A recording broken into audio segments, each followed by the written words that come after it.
Alice and Jack Chambers live in an idyllic 1950s-style neighborhood of Victory, California. Every day, the men go to work at Victory headquarters in the desert while their wives stay home to clean, relax, and prepare dinner for their husband. The women are discouraged to ask questions about their husband's work and told not to go to headquarters. Margaret has become an outcast after taking her son out into the desert, resulting in her son's apparent death, but she claims Victory took him from her as punishment.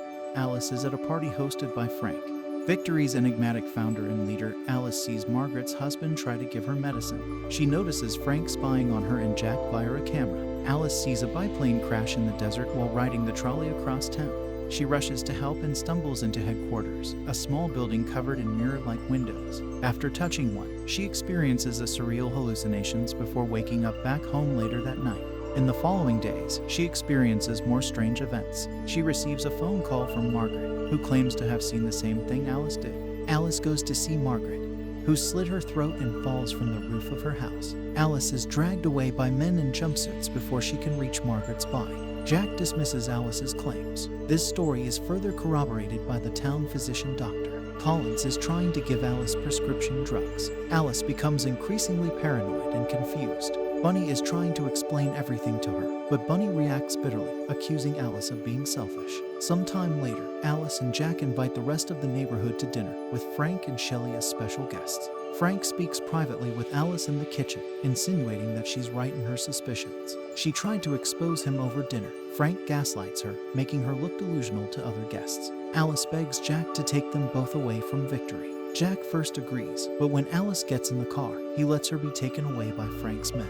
Dr. Collins forces Alice to undergo electroshock therapy. She sees herself in another life, as a surgeon named Alice Warren who lives with the unemployed Jack and struggles to make ends meet. Alice returns to Victory and reunites with Jack, but continues to have hallucinations and flashbacks. She later recalls the truth. Victory is a simulated world created by Frank, and Jack has forced her into the simulation in the hope that they can lead a perfect life together. When Jack realizes she knows the truth, he claims he did that for her as she was miserable in her real life. Jack hugs Alice, begging her to forgive him.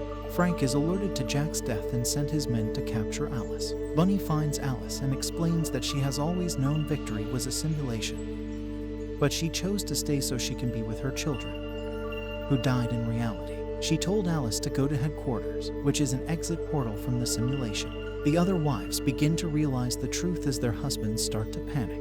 Alice drives Jack's car towards headquarters, chased by Dr. Collins, and Frank's men crash into each other. Shelley stabs Frank to death at their house. Alice goes to headquarters, where she encounters a vision of Jack asking him to stay. Alice ignores the vision and rushes to the window just before Frank's men reached her. Alice awakes in the real world, gasping for air.